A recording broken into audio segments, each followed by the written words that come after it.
এটা ঢেকীয়াপতীয়া সন্দেহ কৰা ঢেকীয়াপতীয়া বাঘ এটা আপোনাৰ বনাঞ্চলৰ পৰা আহি পেলাই আমাৰ জনাঞ্চলৰ মাজত প্ৰৱেশ কৰিছে, যিটো যোৱাকালি ৰাতি এজন ড্ৰাইভাৰে ভোগদৈ মাথাউৰি এখন ব্ৰিজৰ ওপৰত তেওঁক দেখা পাইছে।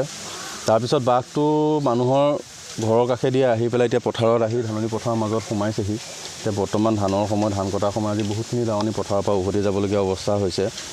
এইটো তেওঁ বনাঞ্চলৰ পৰা আহি পেলাই জনাঞ্চলৰ মাজত যেতিয়া প্ৰৱেশ কৰিছে, এইখিনি আমি বন বিভাগক আমি অনুৰোধ জনাম যে সোনকালে আমাক আশ্বস্ত কৰি তেওঁলোক ট্ৰেংকুলাইজ কৰি হ'লেও বাঘটোক ইয়াৰ পৰা আঁতৰাই নি যাতে মানুহখিনি ধানখিনি অন্ততঃ চলাব পাৰে। কাৰণ আজি ধানৰ মাজত কোনটো সময়ত ক'ত থাকিব তেওঁক আমি কোনেও নাজানিব। আৰু কাষতে মানুহৰ ঘৰ আছে, 50 মিটাৰ কাষতে দেখিছে আপোনালোকৰ মানুহৰ ঘৰ আছে। ওচৰতে মানুহৰ ঘৰ থকাৰ উপৰিও আপোনাৰ পশুধন পথাৰত চৰি আছে। পশুধনৰ প্ৰতিও ভাবুকি সৃষ্টি কৰিছে, মানুহৰ জীৱনৰ প্ৰতিও ভাবুকি সৃষ্টি কৰিছে। আমি প্ৰশাসন আৰু আমি বন বিভাগক অনুৰোধ জনাম যে যিমান সোনকালে পাৰে মানুহক, জনসাধাৰণক আশ্বস্ত কৰি পেলাই বাঘটোক ট্ৰেংকুলাইজ কৰি আৰু যাতে কাৰো হানি বিঘিনি নোহোৱাকৈ, যাতে জীৱ জন্তু একো হানি বিঘিনি নোহোৱাকৈ যাতে বাঘটো ইয়াৰ পৰা উদ্ধাৰ কৰে, তাকে আমি তেওঁলোকক অনুৰোধ জনাম। আৰু আপোনালোকেও সহযোগ কৰিব, আমি গোটেই ৰাইজেও সহযোগ কৰিম তেওঁলোকক এইখিনি আমাক সুবিধা কৰি দিবৰ কাৰণে। বন বিভাগে কেনেধৰণে ব্যৱস্থা গ্ৰহণ কৰিছে? বন বিভাগে ৰাতিপুৱা আহিলে, ৰাতিপুৱা তেওঁলোকে প্ৰথম প্ৰমাণ চাবৰ কাৰণে আহিলে। প্ৰমাণ যেতিয়া পালে, বাঘৰ খোজ যেতিয়া দেখা পালে, খোজখিনি তেওঁলোক আশ্বস্ত হ'ল যে এইটো হয় বাঘৰে খোজ হয় নাহৰ ফুটুকী বা ঢেকীয়াপতীয়া বাঘ হ'ব। আৰু তাৰপিছত তেওঁলোকে এতিয়া ড্ৰোন আনি পেলাই তেওঁক মানে ধানৰ মাজত তেওঁতো শুই থাকিব, ধানৰ মাজততো আঁতৰৰ পৰা দেখা নাযাব। ড্ৰোন আনি পেলাই তেওঁলোকে ড্ৰোনে এতিয়া চাৰ্কুলেট কৰিছে। তাৰপিছত তেওঁলোকে চাগে হোপছটো ট্ৰেংকুলাইজ কৰিব। ট্ৰেংকুলাইজ কৰি ইয়াৰ পৰা যদি তেওঁলোকে লৈ যায় তো আমি বহুত সুখী হ'ম। তাৰপিছত বন বিষয়াগৰাকীয়ে ধূপ বন্তি জ্বলোৱাও পৰিলক্ষিত হৈছে। মানে কি হয়, চবৰে নিজৰ নিজৰ এটা মানসিকতা থাকে। কাৰণ এতিয়া বনৰ জীৱ জন্তু বুলি ক'লে আমিও তেওঁলোকক সন্মান কৰোঁ। কাৰণ আমাকো যেনেকৈ আমি এজন মানুহক সন্মান কৰোঁ, জীৱটোকো সেইটো জীৱক সন্মান কৰোঁ। সেইটো তেওঁৰ নিজৰ বিষয়।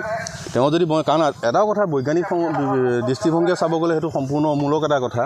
কিন্তু তেওঁ মানে এনেকুৱা হ'ব পাৰে যে আমি হাতীটোক দেখিলে যেনেকৈ সন্মান কৰোঁ, বাঘটোকো সেই সন্মানেই কৰিব লাগে। তাত কোনো ডিমত থাকিব নালাগে। তথাপিও তেওঁ কৰিছে, পিছৰ কামখিনি তেওঁলোকে এতিয়া কৰিছে যেতিয়া, আমি এটাই বিচাৰোঁ তেওঁ চাকিয়ে জ্বলক, ধূপেই জ্বলক বা ড্ৰোনেই লগক, ট্ৰেংকুলাইজেই কৰক, যাতে তেওঁ বাঘটোৰ একো হানি বিঘিনি নোহোৱাকৈ, যাতে আনৰ জনসাধাৰণৰ একো হানি বিঘিনি বা পশুধনৰ হানি বিঘিনি নোহোৱাকৈ যাতে বাঘটোক ইয়াৰ পৰা উদ্ধাৰ কৰি লৈ যায়, আমি তাকে বিচাৰিছোঁ। সংকটমুক্ত হ'ব লাগে।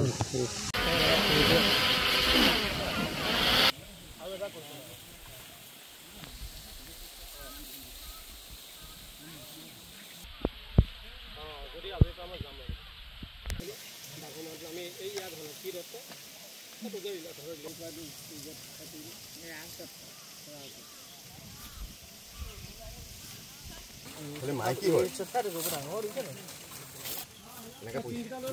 তলৰ পৰা পলিউশ্যনৰ পাঞ্জাটো মেলে।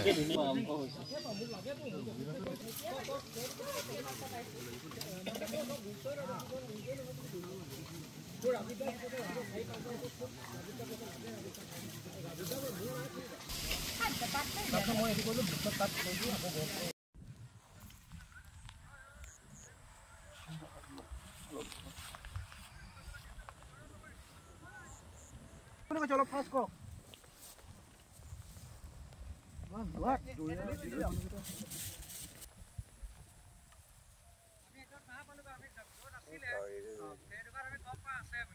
এতিয়া কি ওলাইছে না?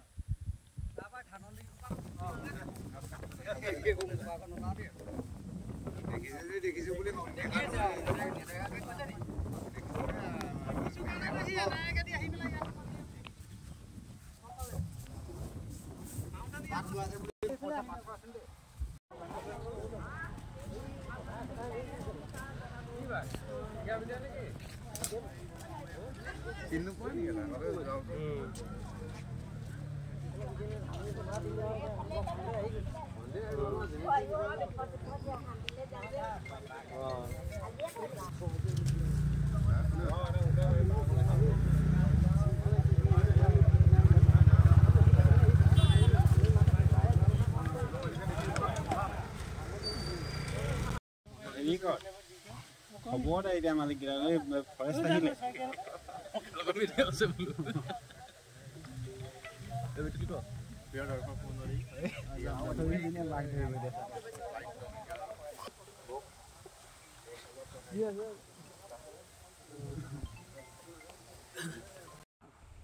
ৰাইজসকল, আপোনালোকে সাৱধান হওক, সজাগ হওক। যিহেতু আপোনালোকে গম পায় ইয়াতে মুক্ত বিচৰণ কৰি আছে ঢেকীয়াপতীয়া বাঘে, গতিকে আপোনালোকে সাৱধান হৈ সোমাই থাকক ভিতৰত। আজিৰ দিনটোৰ কাৰণে আপোনালোকে পথাৰৰ পৰা আঁতৰি দিয়ক। কাৰণ আপোনালোকৰ কাৰণে আমি ইয়ালৈ আহিছোঁ গতিকে আপোনালোকে আমাক সহায় কৰিব লাগিব ধন্যবাদ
যিকোনো খবৰ বিজ্ঞাপনৰ বাবে যোগাযোগ কৰক 7896121996